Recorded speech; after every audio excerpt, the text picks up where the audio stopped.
Today is the day of DNA. Let us begin. If you are in 12th standard, sir हम इतने बड़े हो गए लेकिन डीएनए अब तक हमको समझ में नहीं आता है, तो ये वीडियो आपके लिए होने वाला है। ये वीडियो को लास्ट तक देखना, आपका डीएनए का कंफ्यूजन पूरा का पूरा खत्म हो जाएगा, आई गारंटी यू। चलो तो स्टार्ट करेंगे डीएनए के साथ, जो कि पाया जाता है सेल के अंदर। सेल के अंदर भी न्यूक्लियस के अंदर मिलेगा हमको DNA. So what is DNA? तो डीएनए का फुल फॉर्म होता है deoxy ribo nucleic acid. Nucleic acid से बना हुआ राइबो शुगर वाला स्ट्रक्चर, जिसको हम बोलेंगे डीऑक्सी राइबो न्यूक्लिक एसिड। क्योंकि न्यूक्लियस के अंदर है इसीलिए न्यूक्लिक एसिड आया है, और राइबो शुगर से बना है इसीलिए डीऑक्सी राइबो। अब डीऑक्सी वर्ड का फॉर्म क्या होगा कि डीऑक्सी क्या होता है? What is deoxy? डी का मतलब होता है रिड्यूस ऑफ ऑक्सीजन। इसका मतलब क्या हुआ है? इधर ऑक्सीजन का रिडक्शन हुआ है, इसीलिए इसको हम बोलेंगे डीऑक्सी राइबो शुगर वाला न्यूक्लिक एसिड। और ये पूरे का पूरा स्ट्रक्चर है, इसको मैं बोलूंगा double stranded double helix DNA का स्ट्रक्चर। इतना क्लियर हो गया होगा आपको। अब ये स्ट्रक्चर बनाने के लिए मुझे कुछ स्पेसिफिक चीज लगेगी, क्योंकि मैं घर बनाऊंगा तो घर बनाने के लिए मुझे अलग अलग चीज लगेगी। उसी तरीके से जब हम डीएनए का स्ट्रक्चर बनाएंगे तो डीएनए के स्ट्रक्चर में भी अलग अलग मटेरियल लगेंगे। वो मटेरियल से डीएनए का स्ट्रक्चर एक खड़ा होगा। तो वो मटेरियल क्या है? That is our nucleotide. अब सर न्यूक्लियोटाइड क्या है? तो समझाता हूं। सबसे पहले तो डीएनए का स्ट्रक्चर होता है पॉलीन्यूक्लियोटाइड। पॉली का मतलब क्या? Not one not two, more than two. एक, दो, तीन, चार, पांच, ऐसा करके न्यूक्लियोटाइड एक स्ट्रक्चर क्रिएट करेगा, जिसको मैं बोलूंगा पॉलीन्यूक्लियोटाइड का स्ट्रक्चर। और वो स्ट्रक्चर होता है हमारा डीएनए का। DNA is a polynucleotide structure. अब बिल्डिंग के अंदर मटेरियल क्या क्या लगेगा? तो डीएनए के अंदर कौन से मटेरियल लगेंगे? तो न्यूक्लियोटाइड के पास होते हैं मेनली तीन मटेरियल। सबसे पहला मटेरियल है डीऑक्सी राइबोस शुगर, उसके बाद का मटेरियल है हमारा फॉस्फेट ग्रुप, और उसके बाद का स्टूडेंट हमारा मटेरियल है नाइट्रोजिनस बेस पेयर। अगर ये मटेरियल नहीं लगेंगे तो डीएनए बनेगा नहीं। This is very important for our structure of DNA. सबसे पहले आ जाएंगे हम डीऑक्सी रिबोस शुगर के ऊपर, जो कि बहुत इजी है। 5 कार्बन का पेंटोस शुगर है। 1 2 3 4 5, 5 कार्बन वाला पेंटोस का शुगर है। उसका एक काम है, सिर्फ एक काम। क्या काम है? ये जो हमारा ATGC, जिसको मैं बोलूंगा नाइट्रोजिनस बेस पेयर, नाइट्रोजन की बेस पेयर है, होल्ड करेगा जेनेटिक इंफॉर्मेशन। मतलब पापा की हो गई, मम्मी की हो गई, पूरी की पूरी जेनेटिक इंफॉर्मेशन किसके पास स्टोर है? ATGC के पास स्टोर है। अब ये जो ATGC है, इसको होल्ड करेगा कौन? तो इसको होल्ड करने में हेल्प करेगा deoxy ribose sugar. Deoxy ribose sugar क्या करेगा? ये जो नाइट्रोजिनस बेस पेयर है उसको होल्ड करके रखेगा, ये स्ट्रक्चर के अंदर होल्ड करके रखेगा। इतना क्लियर हो गया। अगर हम आगे जाएंगे तो ये बहुत लंबा स्ट्रक्चर है डीऑक्सी रिबोस का, अलग अलग पेंटोस का, फोस्फेट का भी बनता है, पेंटोस शुगर का भी बनता है। लेकिन उसके अंदर हम चले जाएंगे तो सर बोलेंगे एक तो कंफ्यूजन था और ज्यादा कंफ्यूजन करके रख दिया आपने, इसलिए हम उसके अंदर जाएंगे नहीं। नॉर्मली डीएनए का स्ट्रक्चर को समझ लेंगे। ओके स्टूडेंट, तो डीऑक्सी रिबोस का काम क्या हो गया? इसने ये नाइट्रोजिनस बेस पेयर को होल्ड कर लिया 5 कार्बन पेंटोस शुगर के साथ। क्लियर? अब आएगा हमारा डॉन, that is our phosphate group. ये क्या बोलता है? फॉस्फेट ग्रुप, मैं आया हूं, सब चीज में करूंगा। सब चीज का मतलब क्या? डीएनए को नेगेटिव देना है, क्या देना है? चार्ज, मैं दूंगा। शुगर को होल्ड करना है, कंटिन्यूस चेन बनानी है, डोंट वरी, मैं दूंगा। तो फॉस्फेट ग्रुप क्या करता है? डीएनए को नेगेटिव चार्ज देता है। हमेशा याद रखना, DNA is a negative charge, इसीलिए वो पॉजिटिव हिस्टोन के साथ क्या करता है? अट्रैक्शन करता है, और हमारा न्यूक्लियोसोम का स्ट्रक्चर बना के लास्ट में क्रोमोसोम बनाता है। वो ये वीडियो के अंदर हम देखेंगे नहीं तो आप और कंफ्यूज हो जाएंगे। क्लियर? तो फॉस्फेट क्या करेगा? नेगेटिव चार्ज तो डीएनए को देगा, लेकिन इधर जो है ये स्ट्रक्चर के अंदर पेंटोस शुगर है। पेंटोस शुगर को ग्लू लगा के 1 2 3 4 5 6 इस तरीके से पेंटोस शुगर की चेन को कंटिन्यू करेगा कौन? Phosphate group. जिधर फॉस्फेट ग्रुप है उधर डीऑक्सीरिबोस शुगर का ग्रुप है, और ये दोनों मिलके क्या बनाते हैं? शुगर फॉस्फेट का बैकबोन बनाते हैं। वो आगे समझाऊंगा। इतना क्लियर हो गया इसका काम कि एक क्या करेगा, नाइट्रोजनस बेस पेयर को होल्ड करेगा, दूसरा शुगर वाले को ग्लू लगा के अपने एक कंटिन्यू चेन बनाएगा ताकि डीएनए पॉलीन्यूक्लियोटाइड का स्ट्रक्चर बना सके। Last one, nitrogenous base pair, वो क्या होती है? एडिनोसाइन, थाइमिन, ग्वानिन और साइटोसिन, ये मिलके बनाएंगे हमारा जेनेटिक इंफॉर्मेशन का ये स्ट्रक्चर डीएनए का। अब आ जाएंगे हम प्रॉपर स्ट्रक्चर ऑफ डीएनए के ऊपर। तो डीएनए का जो स्ट्रक्चर होता है दैट इज डबल हेलिक्स, या तो बोल लो डबल स्टैंडर्ड स्ट्रक्चर। क्वेश्चन आएगा सर डबल स्टैंडर्ड स्ट्रक्चर क्यों होता है? सिंगल स्टैंड भी तो हो सकता है। डबल स्टैंडर्ड स्ट्रक्चर इसीलिए है क्योंकि उसको रहना है स्टेबल, उसके पास है जेनेटिक इंफॉर्मेशन, और जेनेटिक इंफॉर्मेशन इधर उधर एरर नहीं आना चाहिए, इसके लिए वो दो लेयर बनाता है, डबल स्टैंड बनाता है, क्योंकि उसको रहना है स्टेबल। एनहांसमेंट के लिए वो अपनी डबल बॉन्ड क्रिएट करेगा।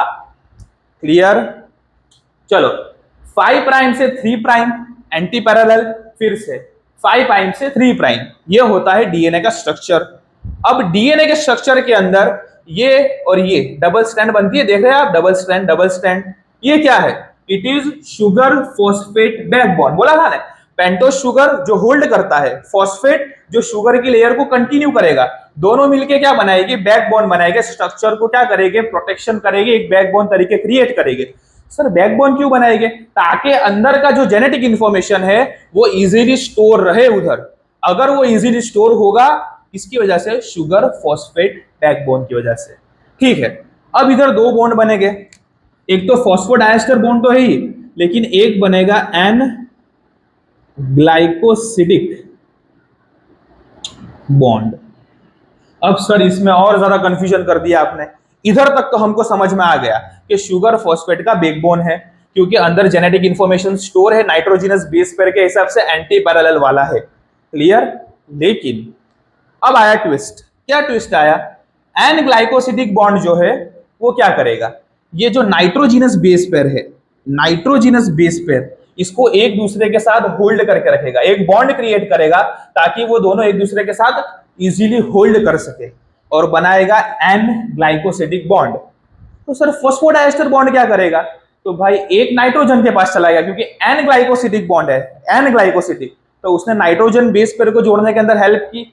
एक बच गया हमारा फॉस्फोडाइएस्टर बॉन्ड। इसका काम क्या है? तो ये जो न्यूक्लियोटाइड है, ये न्यूक्लियोटाइड का जो पूरा स्ट्रक्चर है, इसको भी तो होल्ड करके रखना पड़ेगा। इसको होल्ड नहीं करेंगे तो ये तो उड़ता ही फिरूं इन हवाओं में कहीं इधर उधर चला जाएगा, चलेगा नहीं। तो ये जो न्यूक्लियोटाइड का स्ट्रक्चर है इसको भी तो बांध के रखना पड़ेगा। तो बांधेगा कौन? मतलब बांधेगा मतलब वो बॉन्ड क्रिएट कौन करेगा? That is our phosphodiester bond. Phosphodiester bond ये बॉन्ड क्रिएट करेगा, सिंपल एज दैट। ये नाइट्रोजन बेस पर को होल्ड करेगा, फॉस्फोडाइएस्टर बॉन्ड पूरे न्यूक्लियोटाइड चेन को होल्ड करके रखेगा। इजी? ओके। अब आएगा मेन ट्विस्ट। वो ट्विस्ट लास्ट में बताऊंगा ये वाला, नहीं तो आप कंफ्यूज हो जाएंगे। उससे पहले हम देख लेंगे कि ये जो नाइट्रोजनस बेस पेयर है, एक को बोलूंगा प्यूरिन, एक को बोलूंगा पिरिमिडीन, एक को बोलूंगा प्यूरिन, एक को बोलूंगा पिरिमिडीन। प्यूरिन क्या है? A is adenine, G is guanine, ये दो आगे प्यूरिन का form. What is pyrimidine sir? एक है टी थाइमिन, एक है सी साइटोसिन। अब क्वेश्चन ये आएगा कि आरएनए के अंदर तो सर यूरेसिल यूज करते थे टी की जगह पे, इधर क्यों टी यूज करा?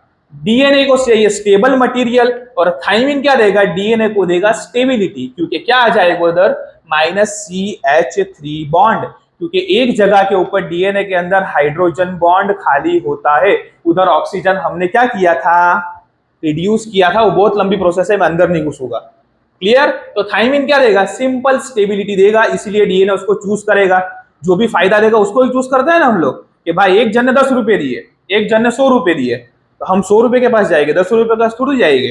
तो थाइमिन क्या करेगा? डीएनए के साथ बाइंड करेगा और स्टेबिलिटी देगा डीएनए को। ओके, अब एक चीज याद रखने जैसी इसके अंदर, क्या? एडिनाइन हमेशा थाइमिन के साथ बॉन्ड बनाएगा, hydrogen bond, double bond adenine thymine के साथ ही आएगा।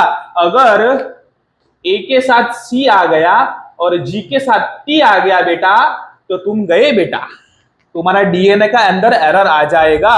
कुछ भी हो सकता है, अलग अलग टाइप के डिजीज हो सकते हैं, फ्रेम शिफ्ट म्यूटेशन हो गया आपका, या तो फिर बोल लो डाउन सिंड्रोम, या बहुत सारे हो सकते हैं। फिर से उसमें नहीं घुसूंगा, नहीं तो आप फिर से मुझे गाली देंगे। कहाँ चले गए सर, इतना समझ में आ गया? तो ए हमेशा टी के साथ जाएगा, जी हमेशा सी के साथ, ए के साथ सी नॉट पॉसिबल, ए के साथ जी नॉट पॉसिबल, सी के साथ D not possible, only A loves T. A हमेशा प्यार करेगा टी को, इसलिए डबल बॉन्ड बनाएगा हाइड्रोजन की, और जी हमेशा बाइंड होगा सी के साथ ट्रिपल बॉन्ड के साथ। इतना क्लियर हो गया? प्यूरिन पिरिमिडिन ए टी के साथ और जी भाई साहब हमारे ट्रिपल बॉन्ड सी के साथ उड़ के चले जाएंगे।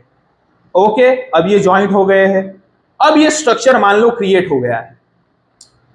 अब जो डीएनए का स्ट्रक्चर है वो हमेशा राइट हैंड वाला होता है, मतलब राइट हैंड से कॉइल होना स्टार्ट होता है। तो मैंने इधर लिखा है राइट हैंडेड कॉइल्ड स्ट्रक्चर।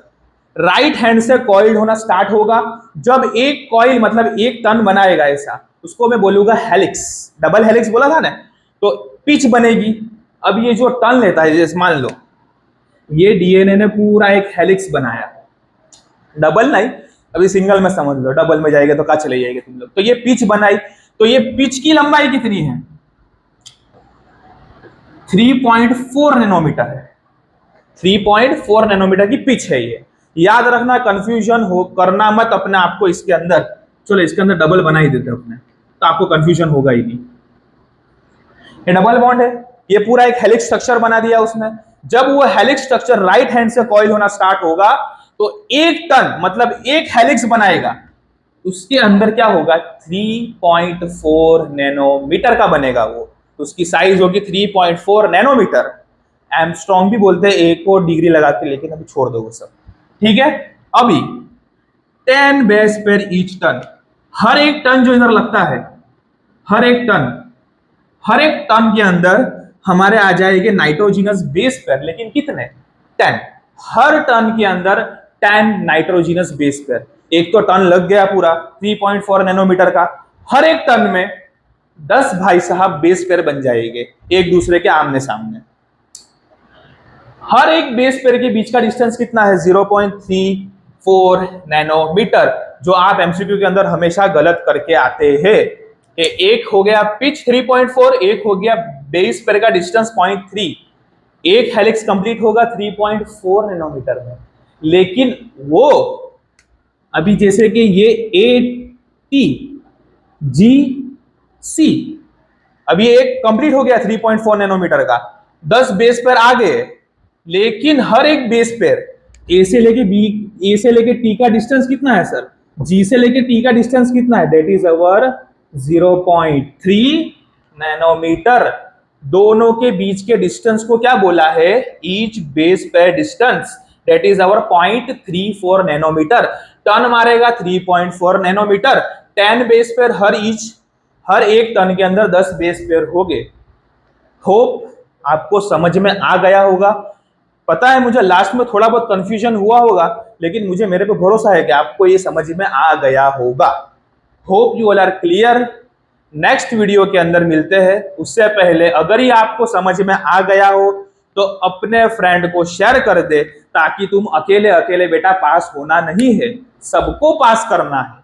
तो अकेले अकेले मार्क्स लाना नहीं है, अपने दोस्तों को शेयर कर दो, क्लास के अंदर शेयर कर दो, ताकि ये डीएनए का जो स्ट्रक्चर है आपके दिमाग के अंदर क्लियर हो जाए, और बोर्ड एग्जामिनेशन के अंदर जब आप बैठेंगे तो ये आपको इजीली मार्क्स प्रोवाइड करेगा।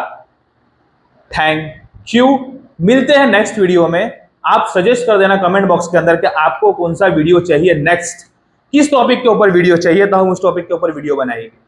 Okay 12th standard student, stay safe.